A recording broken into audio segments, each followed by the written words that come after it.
はい、皆さん、こんにちは。USJ によって暗黒メニューセットコードのようです。はい、今日はね、6月13日っていうことでね、はい、今日もね、ここシネマナイトピクニックに来てるんですけど、はい、本日のね、演目は、ブルースブラザーズっていうことでね、いやーね、本当に楽しみですね。っていうことでね、とりあえず来ては見たんですけど、なん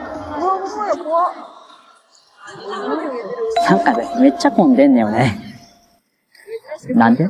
てなわけで今日も USJ に来ました。ただいまの時刻は17時50分。今日のブルース・ブラザースの上演は18時30分からなので、またギリギリのインパです。てかこの動画シリーズまだ続くんだと思った方もいるでしょうけど、続きます。視聴率ガッタガタのコミカスファッキン動画ですけどね。一応バックトゥーザフューチャーまでは行きたいなと思ってます。皆さんの応援次第でやる気も変わってくるので、ちゃんと見てくれよな。前回のおさらいですが、アーシはすでにジョーズとジュラシックパークを見てます。ジョーズは本当に良かったですね。初回ということもあってかなり盛り上がりました。あんな映画体験は久しぶりです。一方でジュラシックパークはマジでうんこでしたね。もうひどい土砂降りなのに強行されたせいでとにかくひどかったです。いっそ延期してくれと思ったくらいひどく、まだ犬の交尾眺めてる方がマシなくらいでした。ということで、現地に到着。でファー、なんじゃこの人混み。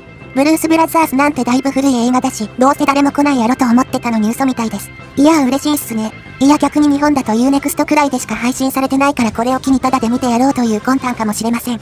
ドリンクカートも長蛇の列ですね。ステッカー目当てなんでしょうけど、こんなの待ってたら映画始まっちゃいますよ。あと SNS で話題になってた件もチェックしましょう。それはグッズの販売カートですね。USJ では現在、ブルース・ブラザースのグッズなんて扱ってません。なら今日は何を売るつもりなのか。まさか今日だけ限定のブルース・ブラザースのグッズ。はい、全然関係ないグッズでした。解散。ではカメラマンさんがいい感じの席を取ってくれていたので、しばらく寝ながら待ちましょう。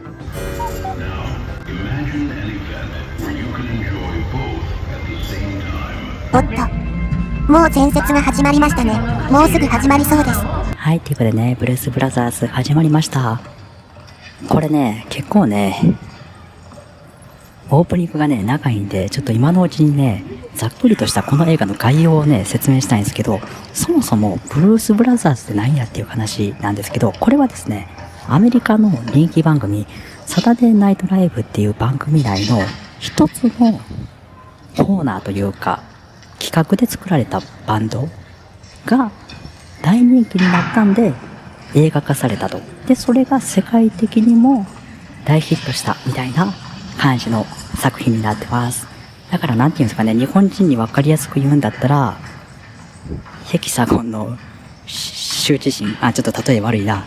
水ダウの豆柴の大群。いや、これもちょっと例え悪いけど、とにかくね、番組が作ったバンドの映画版っていうことですね。はい。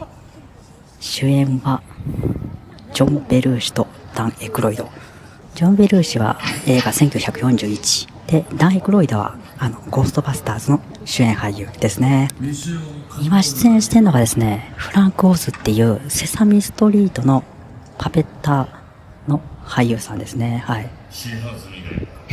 USJ で使用済みのコンドーム流れたけど、ええわ。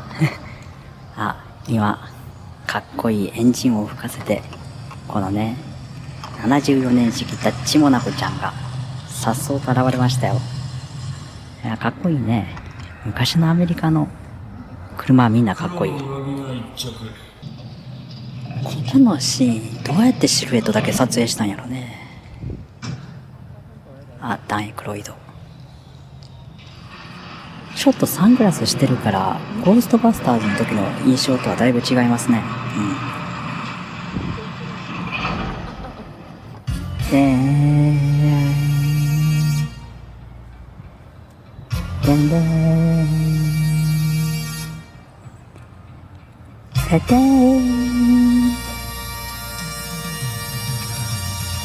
もしかしたらこの周りにおる人たちもみんなこれ見るの初めてかもしれないですね。UNEXT では一応配信されてるんですけどね、それ以外ではあんまり見る機会のない作品ですのでね。吹き替えは UNEXT でもおなじみのスタンダードなバージョンですね。だからジェイクがコナンのね、高木刑事で、エルウッドがランドール、モンスターズインクのランドールの声の人ですね。はい。高木さんの方はちょっと乱暴な喋り方なんでどっちかっていうと、なんやろ、奥安とか、そんな感じですけどね。そう。この相棒の74年式タッチモナコはですね、オークションで買った車なんですね。USJ ではね、今年新しく納車した74年式のタッチモナコはね、エントランスの方で展示されてますけどね。はい。この74年式のタッチモナコ、非常にね、希少価値のある車で、USJ はどこから見つけてくれたんでしょうね。羽橋のシーン。この羽橋のシーンはですね、ショーのね、ブルースバッシュの背景のモニターでもね、映ってますね。はい。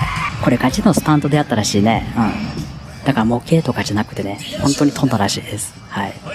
昔の映画やからね、CG とか全然使ってないですね。ダッチモナコはね、希少性の高い車って言われてますけど、先に語弊のないように言わせてもらうと、何か高級車だとかそういったわけではないんですね。この当時74年にアメリカの警察とかタクシーとかで散々乗り回されてたような、そんな車なんで、日本で例えるのやったらプリウスアクアが40年後くらいに急にいるようになったみたいな、そんな感じですね。はい。ペンギンに会いに行きます。ここ横に飾ってある人形がめちゃめちゃ怖いんだよね。ちょっとこの映画前半はね、結構ね、静かなシーンが多いんでね、あたりもだいぶ静かですね。この映画鑑賞のために周りのね、パークワイドのサントラは全部ね、電源切ってくれてるんで、すごいね、USJ におるんですけど、閉園後のように静かですね。はい。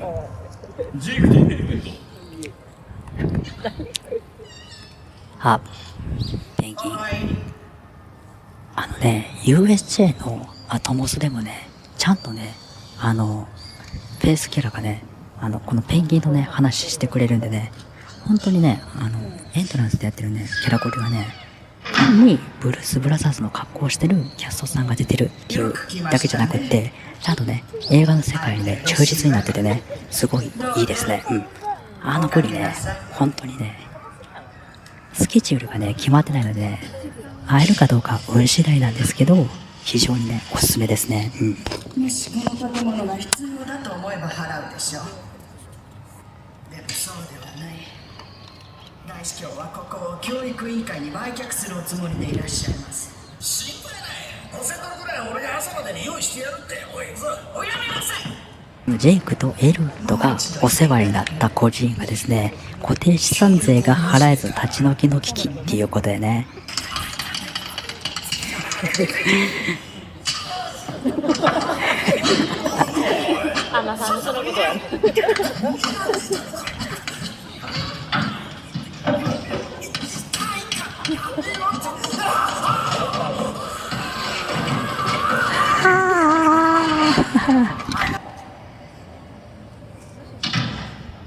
ペンギン絶対に人間ちゃうやん。はい、キャブ・キャロウェイが出てきましたね。この映画ね、本当にね、世界的にね、有名なね、ミュージシャンがね、ちゃんちゃん出てくるね、そういう映画なんですね。そう、クック君にね、5000ドルを納税しないといけないっていうことでね。はい。ここからね、怒りの納税ロードがね、始まりますよ。お前たちも神に近づく。トリプルロック協会に行ってクリオパス牧師に会ってみる。はい、今出てきたね、黒人の牧師もジェームス・ブラウンっていうね、有名なミュージシャンですね。今朝私が目を覚ました時、不穏な音を耳にしたのです。